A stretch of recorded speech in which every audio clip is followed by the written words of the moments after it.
বাইজিদ বুস্তামীকে। বাইজিদ বুস্তামীর জীবনের মধ্যে কত নামাজ পড়া ছিল না, বলেন সুবহানাল্লাহ। ও বন্ধুগণ আমার, বাইজিদ বুস্তামী বের হয়েছে বসরা নগরের মধ্যে চলে যাবেন। দেখেন ইরান দেশে যাইতে আমাদের ভারতবর্ষ থেকে প্রায় 8 ঘন্টা সময় লাগে প্লেনে। কয় ঘন্টা লাগে? 8 ঘন্টা সময় লাগে। এই যে আমাদের শিহাব চতুর কোথায় গিয়েছিল?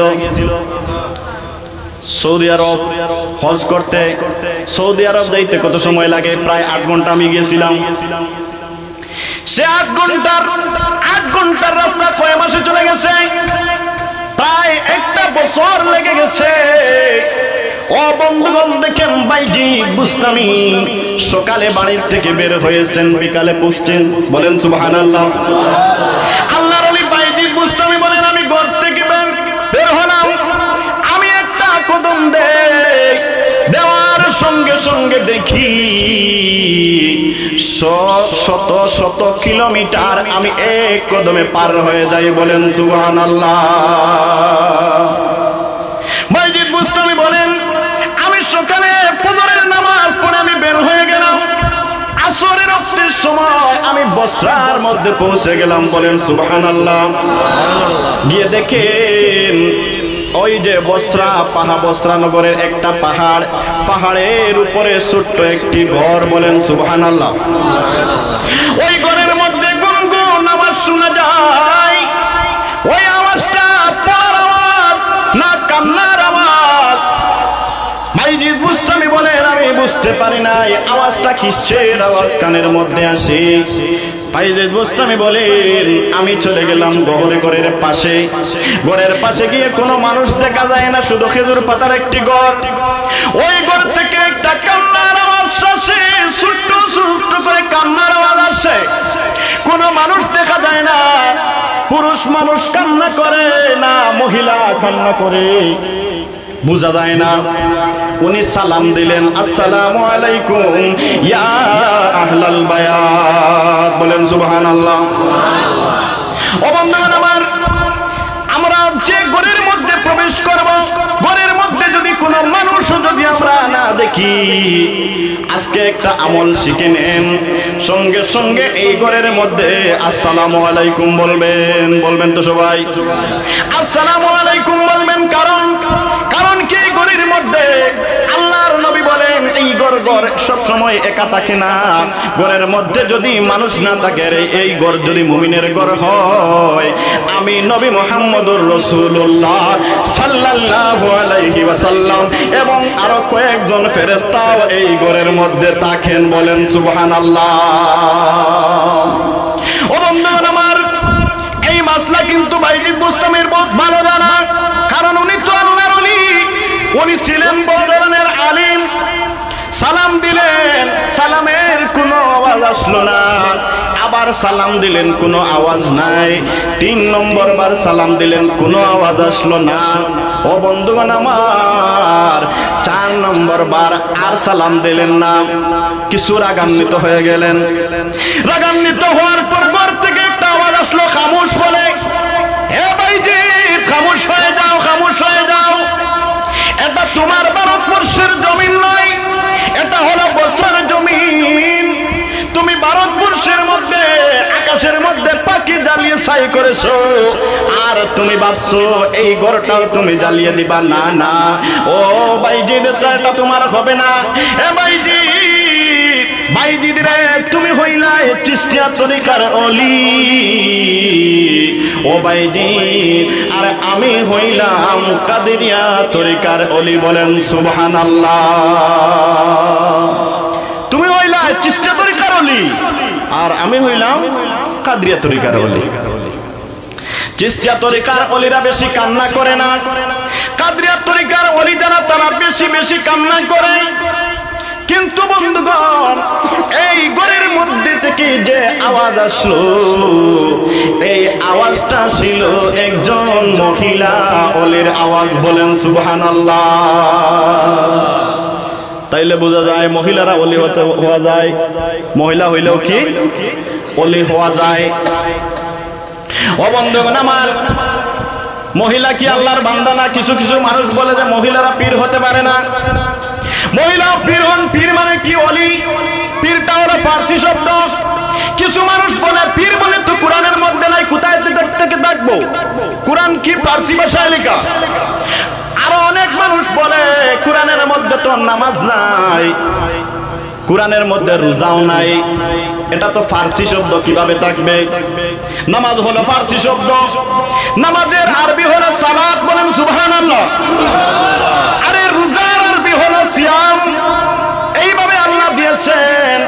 ও বন্ধুগণ আমার, পীর বলে তো কোরআনের মধ্যে নাই। এই যে আহলে হাদিস যারা, এরা বলে পীর বলে তো কোরআনের মধ্যে নাই, হাদিসের মধ্যে নাই, কিভাবে থাকবে? এই শব্দটা তো আমরা ফার্সি শব্দ বলি। ও বন্ধুগণ আমার, আল্লাহর ওলি ভাইজি বুস্তামি সালাম দিলেন, যে আওয়াজ যেটা আসলো, এই আওয়াজটা হলো একজন মহিলা মানুষের আওয়াজ। ওই মহিলার নাম বললেও তো আপনারা চিনে ফেলবেন। নাম কি বলে দিব? নাম বলে দিব। ওই মহিলা ছিলেন হযরত রাবিয়া বসরি। আর বলেন সুবহানাল্লাহ। ও বন্ধুরা আমার, দেখেন একজন মহিলা হয়ে আল্লাহর ওলি হয়ে গেছেন, কিন্তু আমরা আজকে পুরুষ বলে আমরা জন্মগ্রহণ করলাম, কিন্তু আমরা একজন মহিলার সমান হইতে পারি না। আমরা কি পারি? আমরা পারি না। ও বন্ধুগণ আমার, হযরতে রাবিয়া বসরি কত কষ্ট করে আল্লাহর ওলি হলেন। উনি যেই সময় জন্মগ্রহণ করলেন, বাবা গরিব, এত গরিব, ঘরের মধ্যে যে বাতি জ্বালাবে এই তো বিয়ত বাবার নাই, গরম দোকান। চিন্তায় পড়ে গেলেন, বাবা একটা মেয়ে আমার জন্মগ্রহণ করলো, ঘরের মধ্যে তো আমি আগুন জ্বালাতে পারি না। বাবা শুয়ে পড়লেন, ঘুমিয়ে পড়লেন। সার নামাজ পড়ে আল্লাহর নবী হযরতে মুহাম্মদুর রাসূলুল্লাহ সাল্লাল্লাহু আলাইহি ওয়াসাল্লাম রাবিয়া বসরির ঘরে হাজির হয়ে গেছেন। বলেন সুবহানাল্লাহ। আল্লাহর নবী হাজির হয়ে ডাক দিয়ে বলেন, এ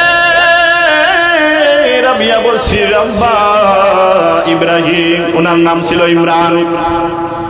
এই ইমরান, তুমি কোনো চিন্তা করিও না, কোনো চিন্তা করার দরকার নাই।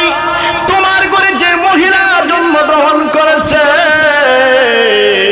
ইমরান রে, ওই মহিলা সাধারণ কোন মহিলা নয়, ওই মহিলা আল্লাহর একজন ওলি জন্মগ্রহণ করেছেন। বলেন সুবহানাল্লাহ। ও বন্ধুগণ আমার, কয়েকদিন পর রাবিয়া বসরির বাল্যকালে বাবা মারা গেলেন, মা দুনিয়ায় নাই, মা মারা গেলেন। আরো দুইজন বোন ছিলেন, ওদের বিয়া হয়ে গেছে।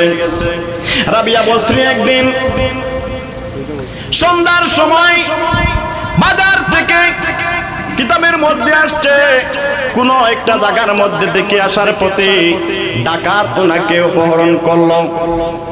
ডাকাতরা ওনাকে অপহরণ করে ফেললো।